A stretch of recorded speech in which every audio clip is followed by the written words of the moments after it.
So today's topic is going to be filtration. The concept of filtration is that it is basically when solids are separated from the liquid. So when we are separating two states of matter in a way that a solid is going to be separated from the liquid state, this is called as filtration. Example of it is if we place sand into water and we pour or we separate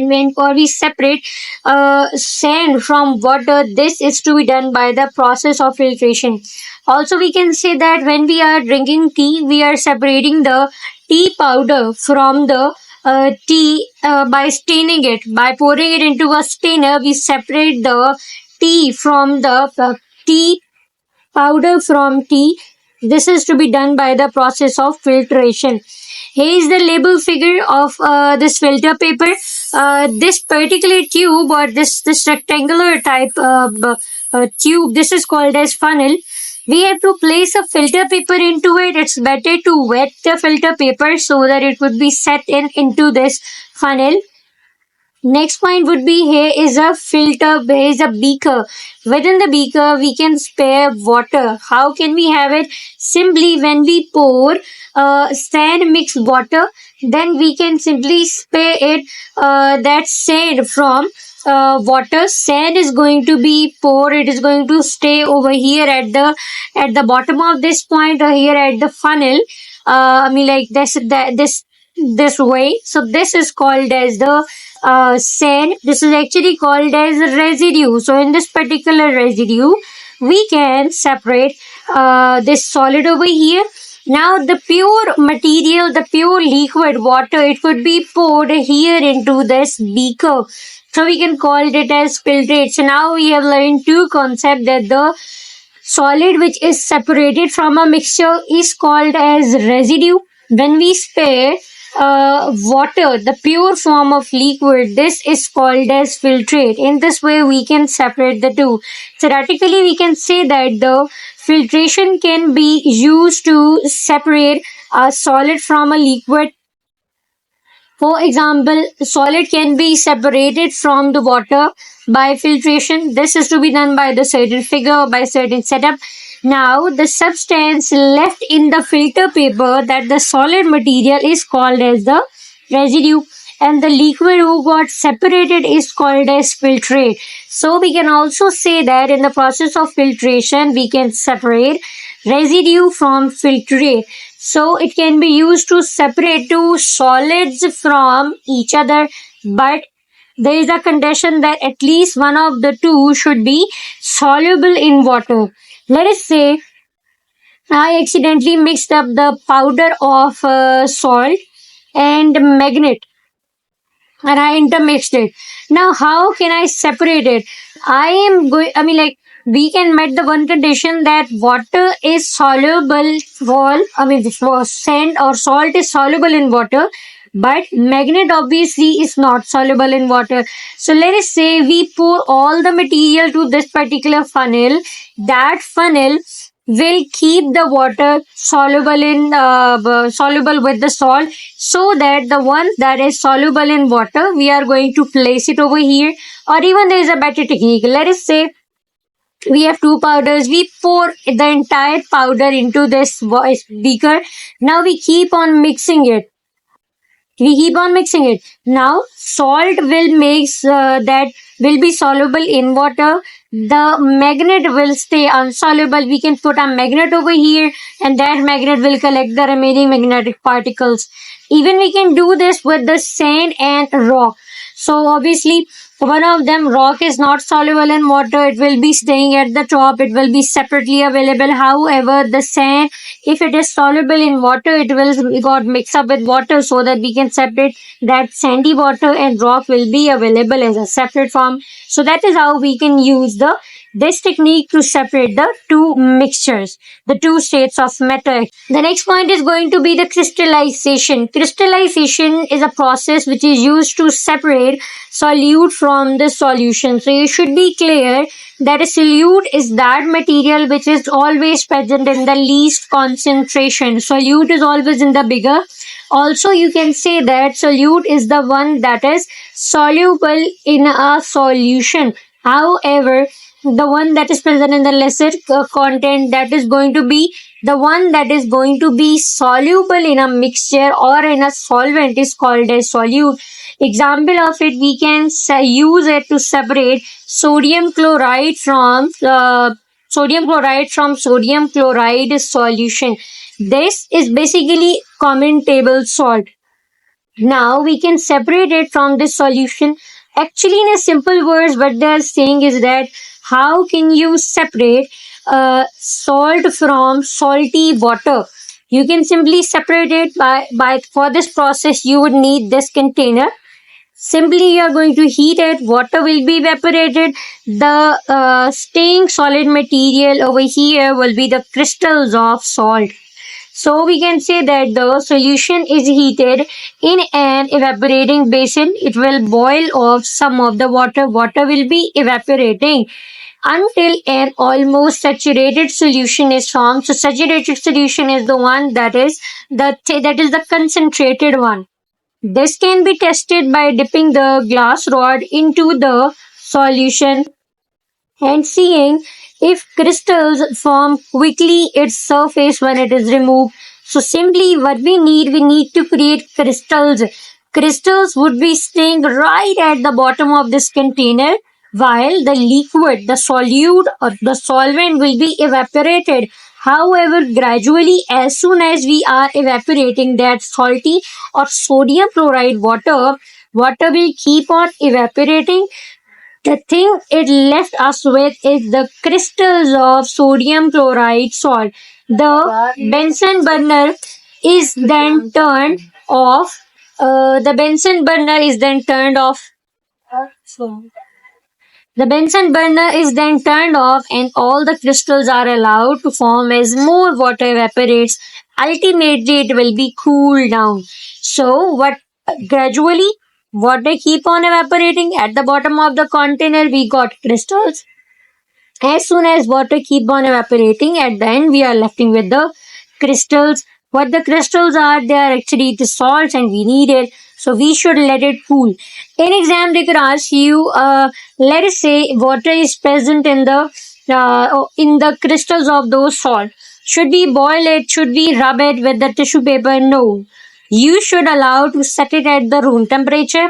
Why? Because if you rub it with the tissue paper or even with the filter paper, although they are going to soak up the water, but they are going to add impurities to that particular crystals.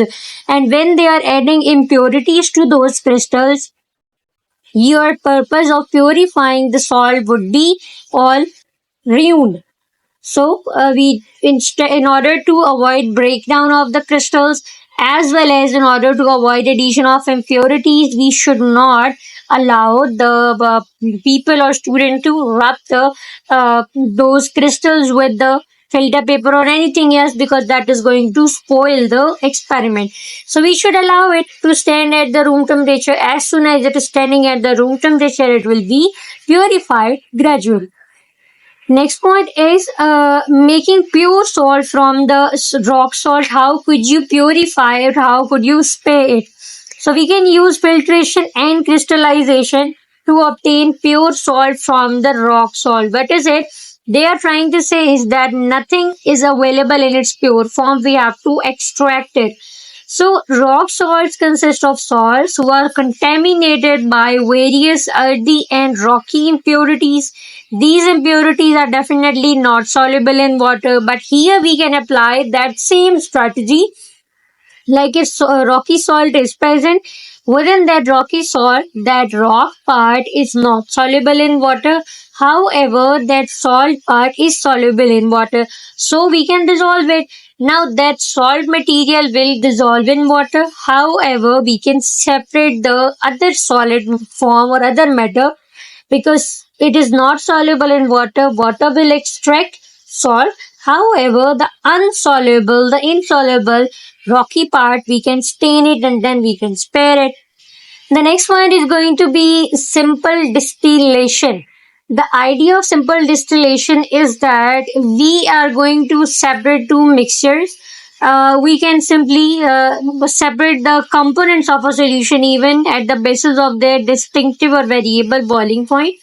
The one whose boiling point is lesser will boil earlier, obviously. Upon boiling earlier, it will be convertible into vapors. Okay, once it is converted into vapors, it will move ahead to this condenser tube. Upon moving it to this condenser tube, you should be clear that as soon as it enters to that condenser tube, it was in the form of vapors. Now we surround it with the cold water. So the point where it is mentioned that water in, it's the point from where we can enter. We are adding the cold water, and from water outlet we are extracting water from it. Okay, so for this thing we are going to convert that vapor into pure liquid basically. That is how we can separate the two mixtures from each other. Now, upon the bookish material, we can say that the simple distillation can be used to separate the components of a solution, although we can use crystallization to separate sodium chloride from sodium chloride solution, but obviously boiling is far away better. When there are two liquids, it's more appreciable to boil the two, because obviously the one who boils earlier will be convertible into vapors first. Upon its conversion into vapors, it is then moving next to the what you call, it converts into vapors, and then we can cool it down by surrounding it with the condenser. And after, as soon as it is converted into condenser, they are going to be poured into liquid form. Next thing would be, you could of course collect the salt from the solution as well as collecting the pure water. You can obviously separate it. Okay, now moving ahead to the fig, you can see that the here's the point from where we can heat up the solution. Upon heating it down, the one that whose boiling point is lesser will boil. Maybe the if sodium chloride solution is here, salt will stay right at the bottom. However, water boils up earlier. Upon boiling up earlier, it converts into vapors. After conversion into vapor, water will be moving ahead to the, you could say that it will be convertible into vapors.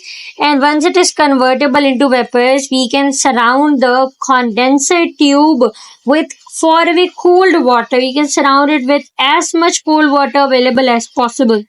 Upon this, providing with this thing, we can convert vapors into liquid, and that is how we can separate salt from water by making this process passing out through a purification method, which simply deals with the boiling point differentiation. Next point came out to be fractional distillation. Fractional distillation is far way more professional. This method oftenly deals with the, it is used to separate a mixture of liquids such as ethanol and water. When it comes to ethanol, the boiling point of ethanol is 78 degree, while that of water it is 100 degree. Okay, now we have to separate them. Again, recall, these two stuff are completely miscible into each other. They are soluble into each other. You can say that. Now we can, let's say we mix them in the same proportion, in the same amount of concentration. Okay, we have to separate it. We will take advantage of their different boiling point, because water boils at 100 degree, ethanol boils at 78 degree. Next thing is, let's say right in the bottom we place the mixture. We start boiling the mixture. The boiling point of ethanol is lesser. Its boiling point is just 78 degree. So that 78 degree will be, obviously we can reach it earlier. Now that 70, upon reaching the 78 degree, the ethanol is going to be converted into vapors. Upon its conversion into vapor, it will repeat the same method. It will reach the condenser or condensing tube or condensation tube. It will move ahead into the solution. By obviously first it was converted into vapors. Upon passing the condensing tube, that will be thrown onto this beaker in the liquid form. Now they could ask you, why are you passing that vapor through through that condenser tube? You should be clear that we had converted liquid into vapors because we want to separate the two mixtures. when we separate by converting the stuff into vapor, we can separate into vapor. Okay, in order to collect it or pack it down, we again need to convert it into liquid. That is why we pass the earlierly separated or boil up liquid through the condensing or condensation tube, because we want to convert vapors into a liquid so that separation could be made pure. The procedure of paper chromatography is that first you need to take a paper, draw a line with a pencil across the piece of chromatographic paper. Right at the bottom of that paper, you need to draw a line. This line should be about 1 centimeter above from the bottom of the paper. You are not allowed to use pen by, because it is going to be intermixing with your sample. That is why best recommended one is you can use the graphite, like pencil, simple pencil, because it is made up of graphite and it is not going to add anything into your solution. Okay, now put a spot by using any pipette or a capillary tube of the mixture which you need to separate. Okay, now first you have to draw a line at the very bottom of that page. On that particular line, you need to draw the mixtures dot which you want to separate. Suspend, and then you have to allow it to dry. Step number 3 is that suspend the chromatography paper in a beaker that contains a small amount of solvent. The solvent could be water. Generally, it is water. Now, this solvent will provide support to that mixture. Maybe it is going to help it down to move upward to reach the sample point. Put on a lid such as that watch glass. I mean, like you have to close it down so that to avoid any atmospheric impurities. Okay, after that you have to avoid it to in order to avoid the evaporation, you can close the lid. After that, you can have a when the solvent has moved up. Let's say you have to place it in water. As soon as water is moving upward, the paper, like as soon as it keep on moving, you feel like okay, the paper has gone moistened. It has just received water into it, because we need that solvent to help our solution or sample, sorry, to move it upward to reach the sample point. Right after that point, remove it from the beaker. Draw a paper line to show where the solvent go upward. The highest level of the solvent on the paper at any time is called as the solvent front. It is actually the point where a solvent could reach to its maximum. I mean, after that point, it would stop moving.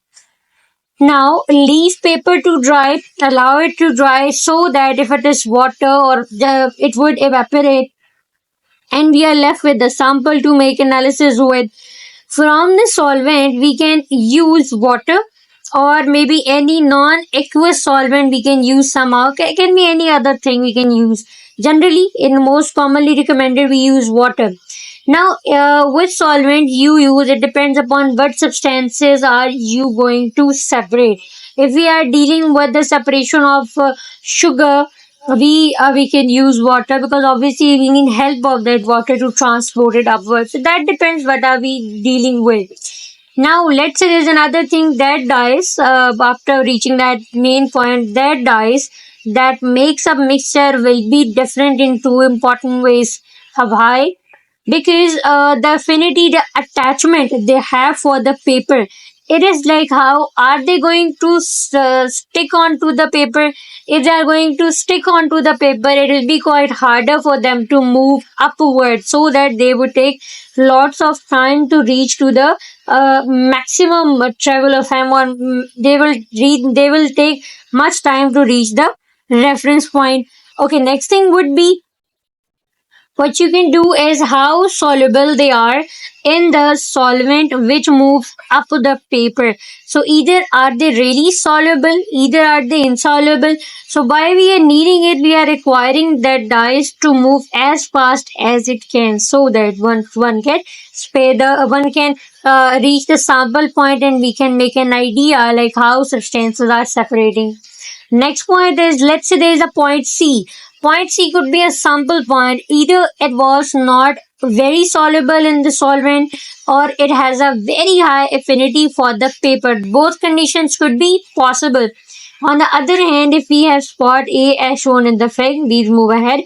So the spot A has moved almost as far as solvent. So if something is moving slowly, we can make an analysis like it got high affinity with the paper, so that it is sticking up with the paper. If it is not soluble, we can say that it's not moving, or it is slowly moving. We can say that okay, it could be it could be but it is even soluble what with the solvent, though, so it is reducing its affinity for the paper, and it is traveling upward as fast as it can. So the pattern we can receive at the end after the movement of all the mixtures, we can say that it is a chromatogram, and we can say how we are reading this chromatogram, or how we are studying the sample. So we can, the next point is, in this given example where spot A, it has moved fast. So we can say that it developed least affinity for the paper. That is why paper was not a hurdle in its pathway. It moved fastly. Spot B moved bit slowly, but at the spot C, developed the least affinity, developed the maximum affinity for the paper. Okay, that is why the solvent wasn't able to carry it as fast as it was keep it traveling with the spot A. For example, the mixture must have contained a minimum of 3 dyes. Now, when we say that minimum of 3 dyes, or at least 3 dyes are present over here, there could be even more. I mean, there is not a specificity that you can separate 2 or 3 mixtures. You can separate more than even than that. Okay, so that is how we can separate. But what we have to do is, at the end we can have this type of mixture. A paper chromatography experiment. First thing is that we should place the sample. Then after separating the mixtures, first we have to be sure that okay, solvent should be able to travel with the dyes. At the end of the experiment, we should be able to compare our mixture which was to be separate with the sample. If they reach the sample, we can say that okay, the sample was present in the mixture what we were separating it. Let's say we contain a fat over here, and we are going to separate a fat. I knew that it could be a fat over here, so I mean, like, as a safe side, we can place a fat point over here. If a fat would present, it is necessary for that fat that it should came and make a break at this particular point. If it contains any carbohydrate in a solution, I would place my sample reference over here, and that fat should be, or carbohydrate should be placed over here. That is how we can make an idea by placing the sample. If somebody came and reached up till that sample point, we got an idea like okay, that was present in the solution, and we can separate. There are certain applications for paper chromatography. It's simply we can use it as to check up the separation of polar and non-polar compounds. Obviously, they could be judged on the basis of their polarity and non-polarity. We can also use for the separation of amino acids by keeping some sort of standard. Obviously, if they are present in that particular solution, they are going to stuck at the reference point, so we can separate them. We can also use it to determine the organic compounds, including biochemistry of urine, especially such as if there is any carbohydrate present in the urine, we can detect that okay, that person is diabetic. So we can use it for protein determination as well. Sometimes it is used for checking up the evolution of the organic compounds like salt or complexes.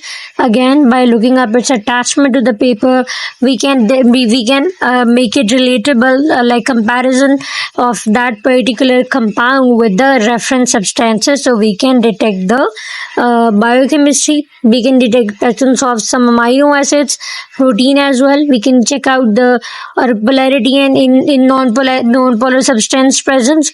That is how biochemistry of different substances could be determined by using this basic, very simple paper chromatography. Thank you.